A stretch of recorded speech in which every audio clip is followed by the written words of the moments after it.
"You dropped this, sir," the janitor's daughter replied. The CEO stiffened when he noticed his deceased wife's locket in her hand. The floor of the office was close to empty when Ethan Ward emerged from his corner office.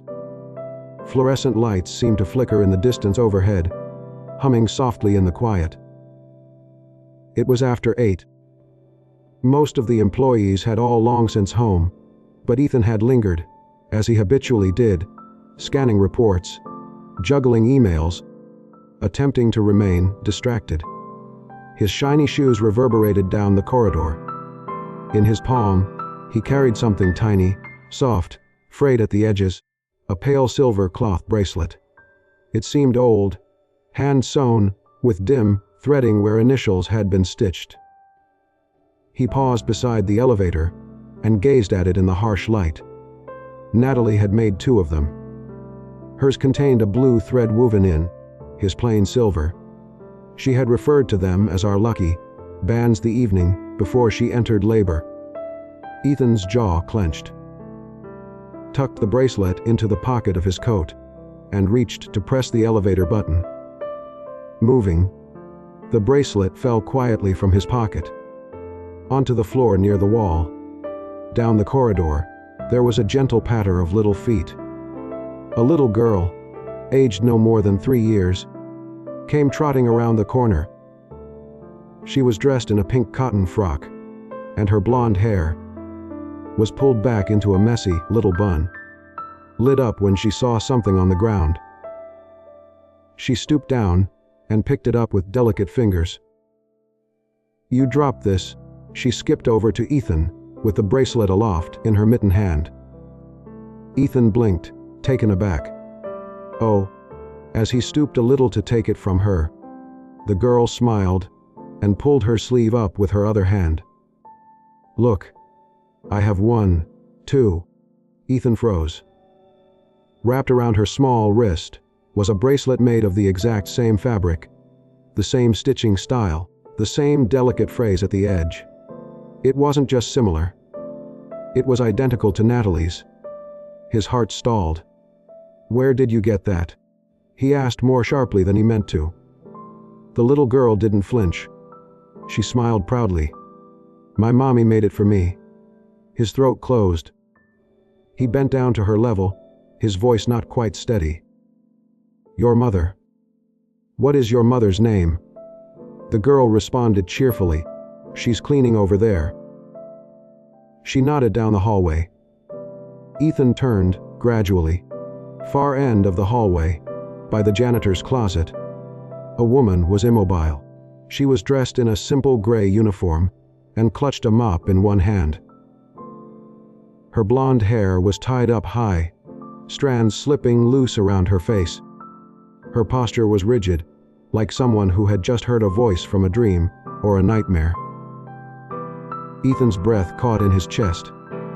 For a moment, everything around them, the humming lights, the soft whir of the HVAC, even the child's small movements, appeared to blur, crossed the hallway. She said nothing. Neither did he. But in that split second, recognition burst through years of silence and loss like a lightning bolt across a winter sky. His lips opened. "Nah." But the word never escaped. She stepped back, just short of it. Her hand on the mop closed hard. The small girl pulled again on Ethan's sleeve, not noticing the tightness that was building up around them. "She's very good at making bracelets," she said sweetly. "We have matching ones." Neither of the adults moved. The harsh stereo lights overhead flickered once more. And there they were. 3 people fixed in a motionless tableau. Man who had long since buried the love of his life. A woman who had disappeared into another name. A girl with a pink dress and a familiar streak of material wrapped around her wrist. The hallway was quiet, but the world was different. For a long moment, after she disappeared down the hallway, Ethan couldn't budge. His hand dangled loose at his side, the bracelet still trapped between his fingers. Then, The rushing footsteps. The pink dress of the little girl fluttered as her mother tugged her along, her small hand clinging to Avery's. "Wet, Miss Blake," he shouted. Avery did not turn. His voice boomed down the corridor, empty and unechoing. Almost as she turned the corner, she glanced over for the shortest moment. Their eyes crossed, piercing, hurting, and transient. That one look cut through him deeper than any knife. She was gone. Ethan stood there, long after he heard their feet disappear. Something in him moved, creaked open. That face, that voice. She'd looked at him. It was too much of a coincidence. It was her. It had to be. But then Natalie was dead. He'd buried her 3 years ago. So he'd been told. He'd stood around an open casket, because the hospital never let her go. His mother had given him the death certificate herself. He'd accepted it because he could do no other. He took a deep breath, rubbing a hand over his face. "You're seeing things," he said. "You're exhausted. That woman isn't Natalie." But his heart wouldn't obey. He ate nothing, slept nothing. He sat in the dark light of his apartment, a silence so profound it vibrated in his ears. To his side lay a small wooden box, its corners rubbed smooth by years of use. He opened it cautiously. Inside was a wedding day photo, a creased hospital bracelet, 2 tattered fabric wristbands, one silver, one blue, and a note that broke off mid-sentence after 3 lines. He traced his thumb along the silver strands of his bracelet. Recalling the day she crafted them. "Now we'll always have something that can't be taken from us," she'd said. Smiling gently, he gazed at the photograph, her golden light in her hair. In the corridor had been exactly like that. Same shade, same softness, same silent strength. Impossible, he breathed. She's dead. But the idea would not depart from him. In a small flat across town above a laundry shop, Avery sat next to her sleeping daughter. The canary light of a bedside lamp cast across her worn face. Lily's little hand lay upon her stuffed rabbit, her breath calm and innocent. Pushed a wisp of hair from the child's forehead, then slid the bracelet from off her wrist. She shut her own hand upon it firmly, to her chest. Tears fell, not of weakness but of rage. "Why now, Ethan?" she whispered. Why so long afterwards? Struggled back. The white hospital walls, the antiseptic sting, the crushing pain. She had screamed for him, but he never arrived. She did. Beautiful, icy, her voice harder than the blade that had opened her up. "Take the money and go away," she'd told him. "You will not destroy my son's life." That was where Natalie Blake had perished, and Avery Blake had begun. A woman who no longer longed to be saved, who had learned how to make a life out of what was left. She dabbed at her eyes and glared at Lily. "You have me," she whispered. "That's all we need." But she knew Ethan had noticed the bracelet, and she knew he would not forget. The second evening, she failed to report for her cleaning shift. She requested a transfer to the morning crew, praying it would suffice to keep him away. At work, Ethan paced the same section of hallway until midnight. The buzz of the lights, the echo of his own footsteps, it all weighed heavier than before. When the clock hit 12, he headed down to the security office. "Can you show me the staff roster for the cleaning crew?" he asked. The guard shuffled through a file. "Here, sir, the one you questioned." A Blake, no picture, no lasting record. Ethan's heart beat fast. His gaze locked onto the page. A Blake. Blake. Same last name. Same bracelet. He braced his back against the wall, paper shaking in his hand. Lily's words repeated in his mind. "Mommy made it for me." He shut his eyes. The words echoed again and again, drawing him to the truth that he had been too scared to accept. He went back to his office, dark and quiet. On his desk, the bracelet rested where he had put it, shining faintly beneath the lamp. He took it up, soft but firm in his hand. "Natalie," he whispered, "if that's you, just give me one chance to get this right."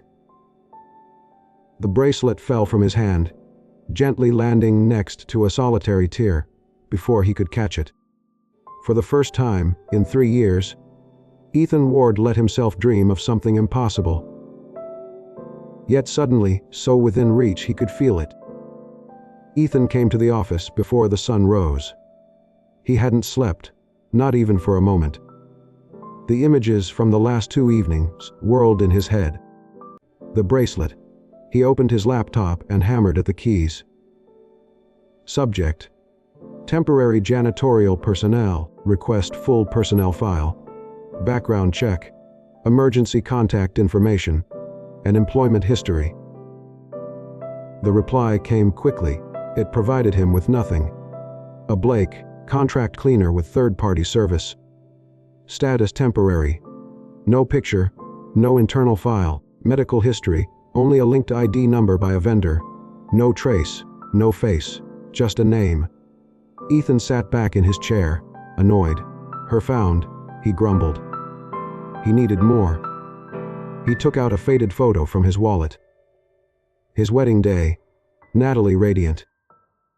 Laughing at a joke he had whispered.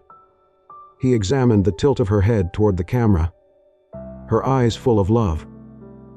He hadn't looked at it in months. Slipping the photo into an envelope, he walked out of the building and crossed the street to a print shop. He had passed it dozens of times. Today, the bell above the door jingled. "Morning," said the woman behind the counter. "Good morning. Photo scanned and cleaned up, please." "Sure thing," she replied, taking the letter from him. While she labored, Ethan drifted aimlessly about the little shop. That's when something froze him. On the wall, under a sign that said, "Customers Kids Art Gallery," was a picture drawn by a child in bold crayon. 3 stick figures were drawn standing in front of a red house, one tall, one medium, and one little with curly hair, written above in sloppy handwriting. "Me, Mommy, and our house." Signed, Lily Blake. His heart pounded in his ribs. Blake. Lily. He looked at the woman behind the counter. This drawing, was it made by Lily Blake? She beamed with a smile. "Yes, sweetest little girl. Her mom's Avery. They're residing right upstairs. Room 203. He attempted to remain calm. "Are they in residence now?" The woman looked at the wall clock lightly. "Avery works nights. Mornings she's most often here with Lily." Ethan grunted a strained thank you, then moved away from the shop. Next to the entrance of the laundromat was a stairway that went up. Groaning step echoed more intensely than the last. Outside 203 he stopped. Inside, he heard humming, soft, sweet. "You are my sunshine, only sunshine." He almost staggered back. Natalie used to sing that while folding baby clothes, while lying next to him in bed. Their lullaby, his chest constricted. He rapped once. No response. Again, more loudly. This time the door creaked open a crack, face pea through. A little girl with matted curls. "Hi," she said, rubbing her eyes. Ethan knelt. "Hi, your mom home?" She blinked at him, then spun around and yelled, "Mommy, it's the man with the bracelet." Footsteps from within. Avery. Her back to him, wiping her hands on a towel, her blonde hair pulled back. She moved slowly towards the door. She spun around. They locked eyes. Ethan's breath hitched. She was the same and yet not older. Worn out, but unmistakably her. He parted his lips. "Avery." She shook her head firmly. "You didn't belong here," she breathed, and then she softly shut the door. The gentle sound of the latch rang out louder than any shout. Ethan didn't move, his eyes fixed on the number 203. In his palm, photo wrinkled slightly. She was her. He was no longer uncertain. But she was more than Natalie now. She was Avery. She was standing guard over something much more agonizing than he could have ever conceived. Ethan stood outside of room 203 for hours, softened from gray to gold to dark blue. And still he remained. He had no strategy, no prepared speech, just a little bit of material mended together with shaky hands. When night arrived, he tapped once, then twice. "Avery," he whispered. "Open the door." He closed his eyes, took a breath, and said the name he hadn't uttered in 3 years. "Natalie." There was silence, the soft click of a lock. The door creaked open a few inches, showing her face in the dim light. Her hair was loosely up. Her eyes, with fatigue, darted down to the bracelet in his hand. He said nothing, merely extended it. Not accusing, but only asking. Her fingers clutched the door frame. And then, silently, she moved to the side to permit him to enter. Lily slept on a little bed in the corner, holding her cuddly bunny.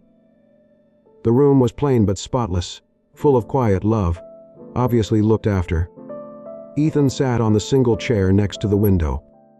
The bracelet was on the table between them. "I'm not here to fight," he said.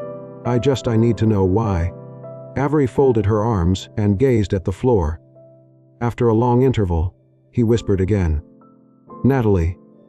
Her head snapped up, her tone sliced like glass. "Do not say that," he braked. "My name is Avery Blake," she declared. "Now, a job, a daughter. That's all I want." Ethan leaned forward, elbows on knees, cracking tone. "I loved you for 3 years. A coffin bearing your name. I thought I had lost you and our baby. And now I find you, here alive. I can't just walk away." Avery's breath shuddered. And then her rage surfaced. "You think you were the only one who suffered?" She whispered. "Alone, Ethan. Alone. I thought I was dying." She turned aside, voice rising. "When I awakened, your mother was present." Ethan blinked, confusion giving way to horror. She dropped cash onto the bed and said, "Vanish. Don't spoil his future." She said, "You consented that you didn't want me. That you didn't want the child." Ethan's face paled. "No, I didn't know." "She told you." She signed papers, her tears now streaming. "Told it was what you wanted." He shook his head. "I swear to you, Natalie. I didn't know. I never saw anything. I was overseas when they told me you and the baby didn't survive." Avery laughed hard through her tears. "You believed them. You didn't even question it." I was shattered," he whispered. "I didn't know what to trust, but I would never have." "It doesn't matter now," she said softer, but still hurt. "By the time I knew I could not trust anyone, it was too late. I had no money, no family, only her." She turned to glance at Lily and stroked her hair aside softly. "She's safe now. She's happy. She does not require your world, or your specters." To his feet slowly. "She's my daughter." Avery's shoulders shook. "I understand, but please, Ethan."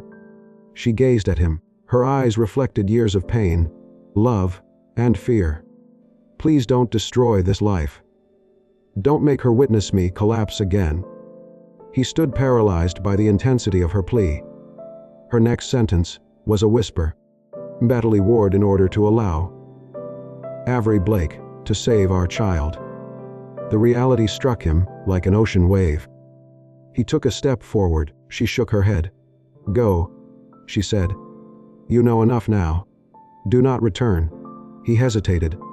She turned away, scooped Lily up into her arms, her face in her daughter's soft hair. Guarding, sheltering. Ethan lingered a moment longer, then turned and left. The hallway light fell across the little bed. catching the glimmer of fabric bracelets. One around Lily's wrist, one clutched in Ethan's palm, the same string that had bound them once. Now all that was left. 3 days went by. Ethan did not go back to room 203. Rather, one still morning before the sun was up, he slipped a piece of handwritten paper under Avery's door. The paper was white, precise but uncertain. "I'm sorry, I will not disturb you once more. But if there's ever hope, I'll be waiting here." He only signed with his first letter E. Avery discovered it after bringing Lily to daycare. She stood in the hallway with the note in hand for a great length of time, reading and rereading the lines. She did not weep. She did not smile. She folded it once carefully and pushed it into her drawer. She did not toss it out. Ethan was true to his word. Appear at her door once more. He did not ring, did not inquire, did not pressure.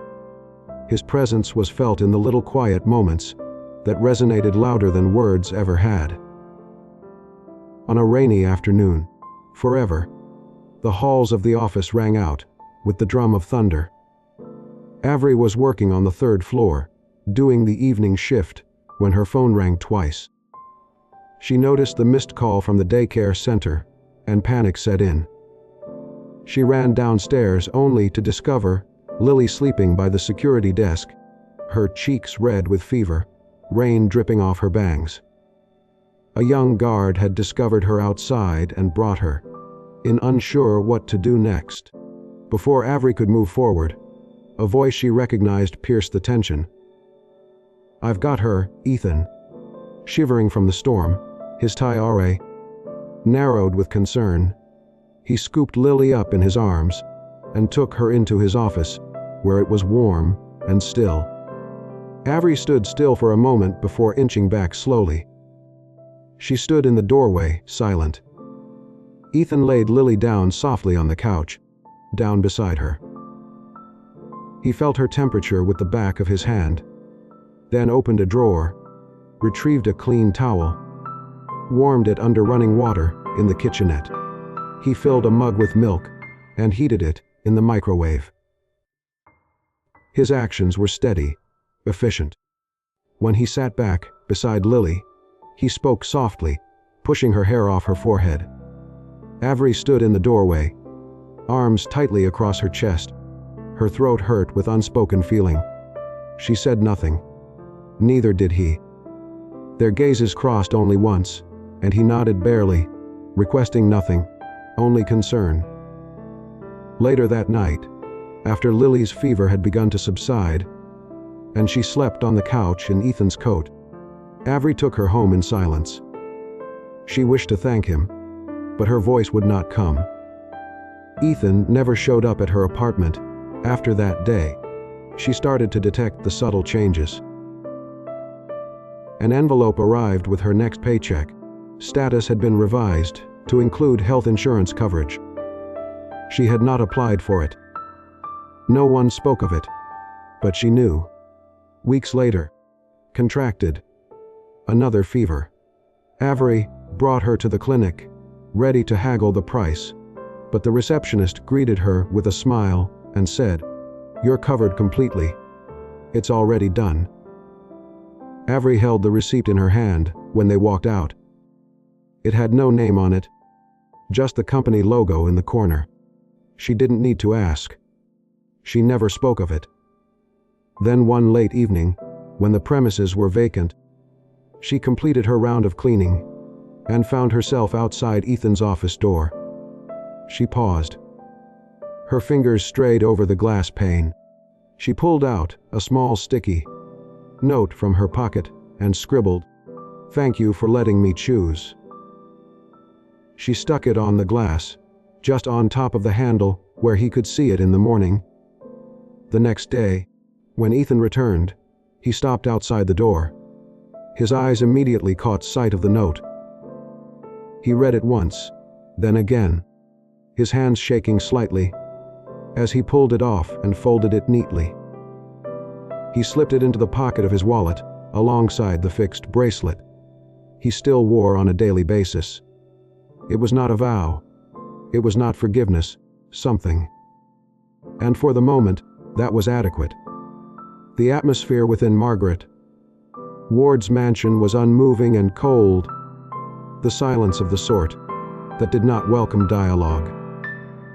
Ethan walked through the imposing front doors and into the spacious living room, where all remained undisturbed, pristine, sterile, and meticulously, carefully crafted. On the mantelpiece over the fireplace, the family photo rested. Ethan as a child, his father prior to his death, Margaret stately, in one of her pearl necklaces. Beside that was the wedding photo from 3 years previously, but it had been cropped. Natalie's face had been removed, as if she had never existed. Ethan had picked it up slowly, then looked to the hallway, where his mother now were. "Why did you do it?" he demanded, his voice steady but strained. "I want the truth, Mother. Why did you lie to me?" Margaret cocked an eyebrow, impossible to read. "Because I love you, Ethan. I kept you away from a mistake. That girl, Natalie, she was nothing.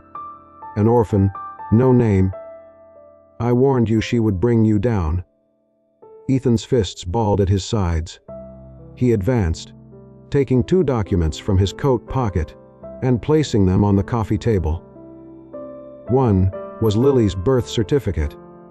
The other was a duplicate of the hospital's record, evidence of Avery Blake's identity and her actual name. "She gave birth by herself. You told her to vanish." His voice broke with suppressed anger. "Forever. You stared her straight in the eye while she was still bleeding and instructed her that she was not welcome, that her child, your grandson." Margaret laughed, her body stiffening. "You're a father now." She walked out on Ethan. Not a word. No phone call, no letter. She opted to disappear. "No." Ethan's voice turned cutting. "You made me think she had died. You presented to me a certificate of death and told me that the baby did not make it. You knew I was abroad. You ensured that I could not pose questions." Margaret took a step forward, chin raised. "I did what I needed to do. You were at risk of losing everything. Your business, your sanity. This girl was the cause. She was my wife." Ethan's voice shook with fury. "Is my child. A living, breathing little one you would not even glance at." He cast his eyes downward for a moment, gasping for air. He stood upright, something definitive setting in his eyes. "I lost 3 years of her life. I wasn't around when she first stepped, when she uttered her first word. I missed everything because of you." Margaret's eyes grew tighter. "So what now? You'll discard your name, your legacy to her." "I'm not throwing anything away," Ethan replied calmly. "I'm taking back what was never rightfully taken away from me. I'm becoming a father." He removed the photo frame from the mantel and set it face down. "I don't require your approval. I won't deceive myself anymore." Margaret did not move, lips clamped tightly together, but she didn't say anything. Ethan turned to go. He hesitated at the door, only long enough to glance back once, not at his mother, but at the house itself. The chandeliers, the glittering floors, the cold marble, all of it that ever made him what he was, and none of it was important anymore. He stepped out into the night and closed the door behind him. The sound of it closing was subdued. It felt like a conclusion and a starting point. Snow fell lightly over the office building, with soft golden lights draped across windows and doorways. The inside was filled with gentle music played, laughter, smell of cinnamon and hot cocoa, enveloping everyone like a warm blanket. The company's family and Hope Christmas party was well underway. Ethan was stationed by the tree in the main lounge, all dressed plainly in a dark sweater and slacks, surveying the crowd of employees and their families. A flame of hope glowed in his chest, but he kept it subdued, wary. Then the door opened. Entered, holding Lily's hand. She was not in her cleaning uniform tonight. She was wearing a pale white dress that came just to the knees, hair loose on her shoulders, reflecting the sparkle of the Christmas lights. She stood uncertain, her eyes flashing across the room, but controlled. Ethan didn't budge. He breathed in. Lily spotted him first. The small child had slipped free and ran directly across the room, spread wide. "Daddy." The single word was distinct, shining, and so pure it cut through all talk in the room. Some of the people turned to glance. Others stood frozen in shock. But none of it penetrated to Ethan. He knelt, just as she was about to fall. Lily said, again, smiling, "Look at my dress." He wrapped his arms around her, eyes closed. When he opened them at last, his face was wet, smiled gently through the tears, sweeping hair out of her eyes. "You're beautiful." Avery had stepped halfway into the room before she froze. Her muscles strained when Lily ran to Ethan, her initial reaction to tug her back, to shield her. But then she saw Ethan. How tenderly he cradled their daughter, how authentic the moment was.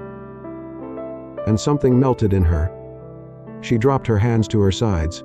Later that evening, after gifts were opened and carols had been sung, Ethan requested Avery to remain behind for a brief moment. The room was largely empty, and the gentle glow of the tree bathed everything in a soft gold. He presented her with a small box covered in silver paper and tied with one red ribbon.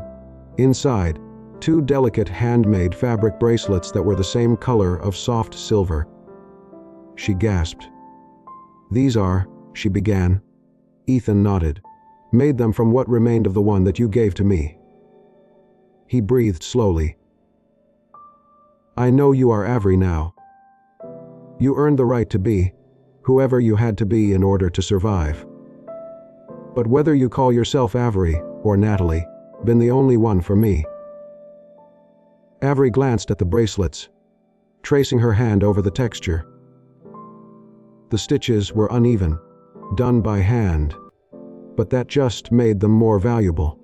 She gazed up at him, her eyes shining with unshed tears, and silently, she reached out and placed his hand in hers.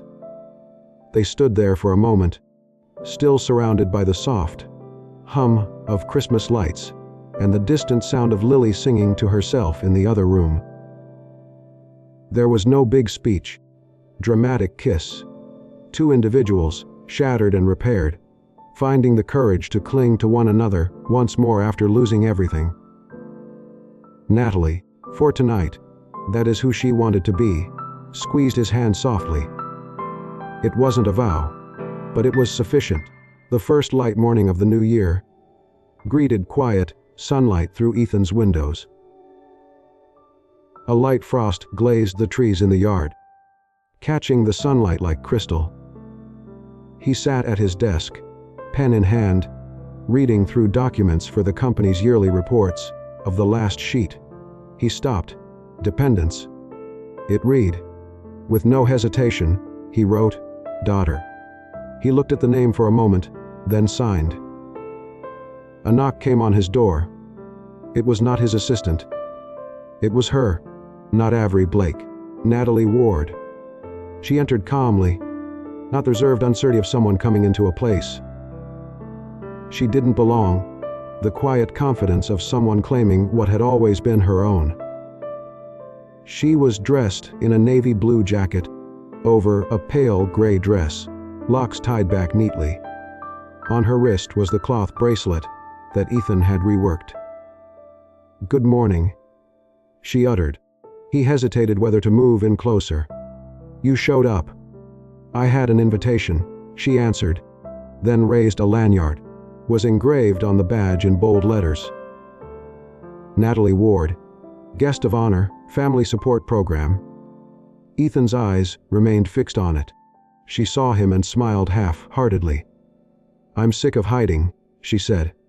"Of redefining myself just to be permitted to exist." He nodded deliberately. Feeling the well of emotion rose from her seat, ran to Natalie, and hugged her tight. "I never wanted you to have to go away," she said. Glanced around the office, now dotted with tiny reminders of change. Family photos of staff members, a bright drawing of Lily on the wall, smiling mugs with morale, boosting captions presented as gifts by staff. This was no longer a CEO's office. It was a father's. Soon, peeked in from behind the door, holding a tray wrapped in foil. She beamed. "We brought cookies." Ethan crouched to her level, laughing softly. "Is that so? Let me guess. Chocolate chip with sprinkles," Lily shouted proudly. Natalie chuckled, her idea of a balanced breakfast. The three of them sat for a few minutes, sharing cookies, no longer needing to fill silence with explanations. There was quiet in the stillness, a feeling of being right. Finally, Natalie got up and took Ethan's hand. "Can I show you something?" They drove together out to the end of town, where a small but comfortable house sat under a stand of tall pines. Natalie led them to the porch, where a wooden plaque on the wall by the door, on it were the words built by love, forged by forgiveness. Ethan stared at it, then at her. "Are you sure?" he asked, smiled. "I am inside." Lily had a head start, her laugh ringing through the rooms like light, down the halls of a house that finally felt complete. Ethan turned to Natalie, standing their daughter with the sort of love which could cure anything. He fitted his hand into hers. "I never stopped loving you," he said. She pressed his fingers. "Then let's begin again with our name." Outside, blew softly through the trees. And in, a family, at last whole, moved forward into a future they never believed they would ever have. That was the tale of "You dropped this, sir," the janitor's daughter replied. The CEO's eyes froze upon seeing his late wife's locket in her hand. A tale of mistaken loss, silent love, second chance that tapped gently, but clearly at the door of the heart. If this tale touched you, made you reflect, smile, or perhaps even cry, forget to press the hype button and subscribe to soul-stirring stories. We're here to remind you that even in life's quietest corners, possible in love, the real kind, always finds its way back. Thank you for watching. Stay kind, stay hopeful. We'll see you in the next story.